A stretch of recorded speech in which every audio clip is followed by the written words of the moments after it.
और जैसा मैंने कहा गला घोटने का प्रयत्न है लोकतंत्र और गणतंत्र का, कि कितना भी आप प्रहार करें, इंटिमिडेशन, हैरेसमेंट करें, कितना भी आप जेल से डराएं, मैं नहीं समझता कि श्री राहुल गांधी इस प्रकार की चीजों से किसी रूप से कभी भी, उनका ट्रैक रिकॉर्ड दिखाता है, कभी डरे हैं। वो एक सत्य के राह के निडर यात्री हैं और वो बीजेपी का झूठ का पर्दाफाश करते रहेंगे, बार बार करेंगे। हमें विश्वास है अंत में कि न्यायपालिका सत्य का ही साथ देगी, अहंकारी सत्ता को अंत में एक कड़ा जवाब मिलेगा।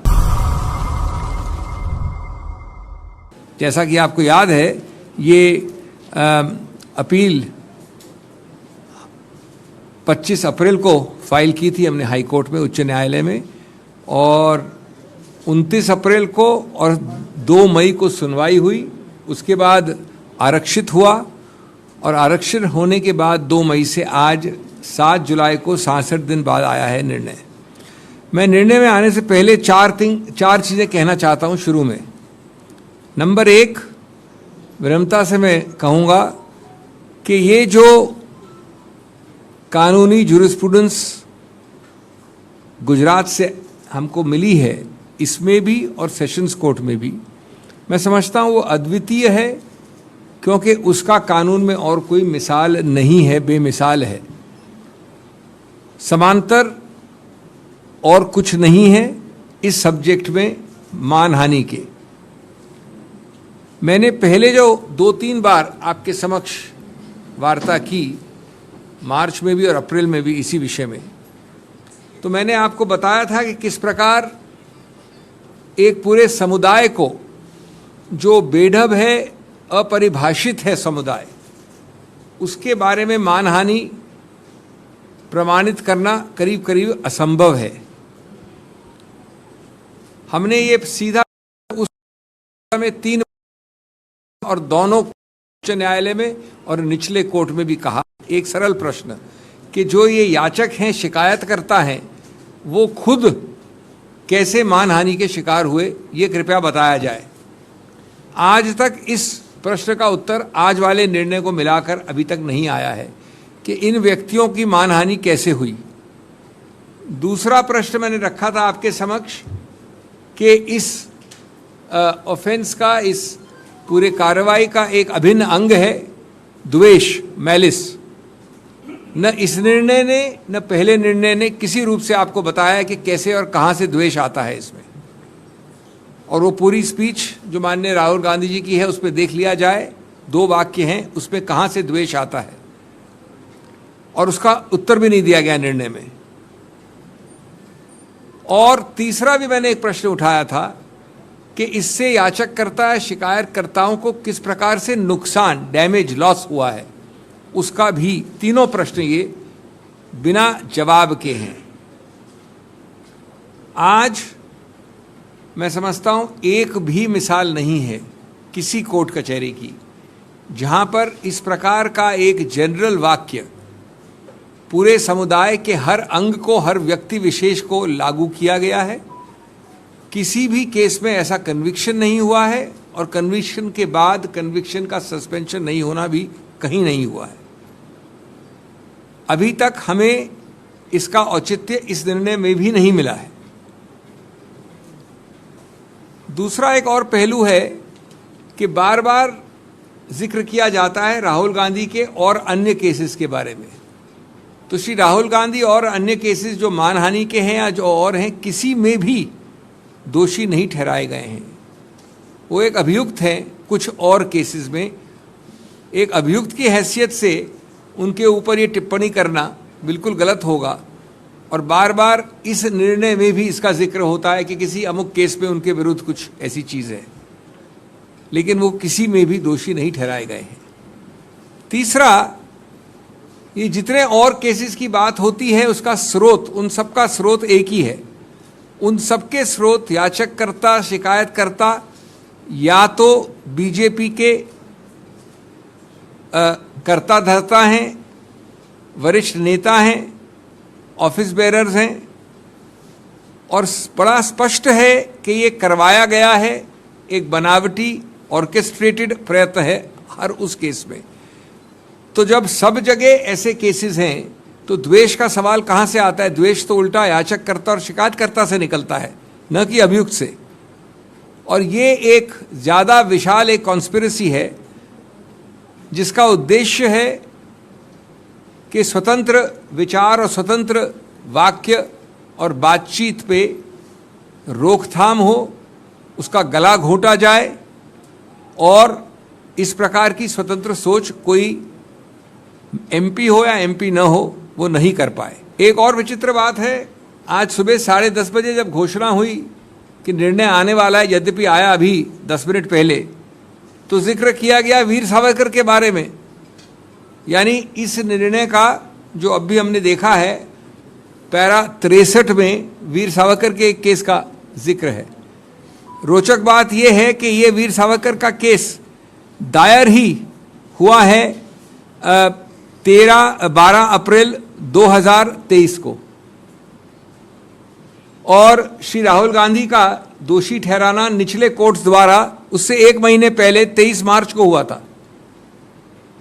इसके बारे में कोई प्लीडिंग नहीं है, जिरह लिखित रूप से नहीं हुई इसके ऊपर। जब मामला खत्म हो रहा था अंतिम दिवस पे 2 मई को जब मैं गया, तो अंत में दूसरी तरफ के याचक ने इसका जिक्र किया है कटिंग देके, अखबार की कटिंग। आश्चर्य है, अचंबा है, लेकिन जैसा मैंने कहा पूरी प्रकार से अप्रत्याशित नहीं है कि ये एक मेजर प्रमुख आधार बन गया है निर्णय का।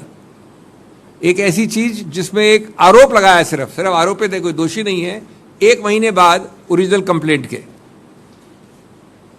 मैं ये भी कहना चाहूंगा कि इस बारे में कोई आपको गलतफहमी नहीं होनी चाहिए कि जो ये मूल मुद्दा है, सिद्धांत है इस केस में, वो हम सबको, हम एक एक व्यक्ति को असर दुष्प्रभाव करता है, इन्वॉल्व हम सबको करता है। ये सिर्फ किसी एक व्यक्ति विशेष या राहुल गांधी या इनका या मेरा या आपका केस नहीं है। क्यों? क्योंकि ये उस अखाड़े की बात है जो स्वतंत्र बोलचाल का अखाड़ा है। ये उस अखाड़े की बात है जो स्वतंत्र अभिव्यक्ति का अखाड़ा है। और सबसे बात, जैसा मैंने कहा, मूल बात है कि वहां पर किस प्रकार से नियंत्रण हो, ये कंट्रोल फ्रीक सरकार का उद्देश्य है। उस अखाड़े पे किस प्रकार से रोकथाम हो, गला घोंटा जाए और उस पे बार बार प्रहार किया जाए, ये मूल मुद्दा है। मानहानि के कानून को पूरी तरह से दुरुपयोग किया गया है उस उद्देश्य को हासिल करने के लिए। हम पूरी कानून न्याय व्यवस्था में पूरी आस्था रखते हैं और उच्चतम न्यायालय में निर्बल बनाने का प्रयत्न है हमारे गणतंत्र और लोकतंत्र को। और जैसा मैंने कहा, गला घोटने का प्रयत्न है लोकतंत्र और गणतंत्र का।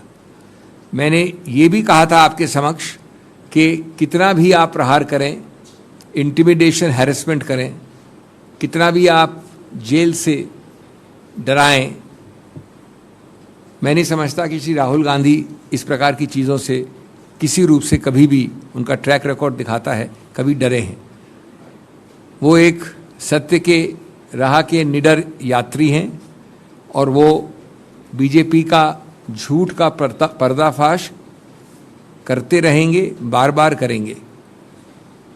मैं ये भी समझता हूँ कि ये इस प्रकार का झूठ का जो पर्दाफाश किया जाता है, उससे ये सरकार बौखलाई रहती है, घबराहट में रहती है, चाहे वो डिमोनेटाइजेशन का मुद्दा हो, चाहे वो चीन का मुद्दा हो, आज की जो आर्थिक दुर्दशा है उसका मुद्दा हो, और इसीलिए उसको भुलाने, छुपाने, डाइग्रेस करने के प्रयत्न आप बार बार देखते हैं।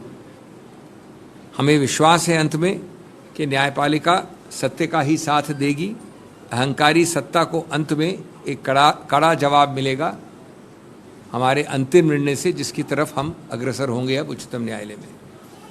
दोस्तों, मैं एक चीज़ और कहना चाहता हूं। जो जजमेंट अभी 10 मिनट पहले हमें मिला, जो 67 दिन बाद मिला, उसमें 2-3 स्पेसिफिक मुद्दे हैं जो आप भी पढ़ेंगे बाद में, लेकिन मैं आपका ध्यान आकर्षित करना चाहता हूं कि पैरा 43 और 1-2 और पैराज में इस प्रकार से लिखा गया है जैसे ये जो राहुल गांधी ने 1-1.5 वाक्य कहा, ये भारत का सबसे जघन्य अपराध है। और उसके बाद वाले पैरा 45 में यह भी कहा गया है कि ये वाक्य अपने आप में मॉरल टर्पिट्यूड भी है। मैं विनम्रता से कहना चाहूंगा, कानून थोड़ा बहुत हम भी जानते हैं। कानून में मॉरल टर्पिट्यूड परिभाषित वाक्य है, फ्रेज है, शब्द है। कभी भी इस प्रकार का वाक्य जो कभी मानहानि मान भी लिया जाए, वो एक ऑफेंस हो सकता है जब तक कि उच्चतम न्यायालय निर्णित न करे, लेकिन मॉरल टर्पिट्यूड दूर दूर से नहीं हो सकता। इसमें क्या मॉरल टर्पिट्यूड है मैं जानना चाहूँगा।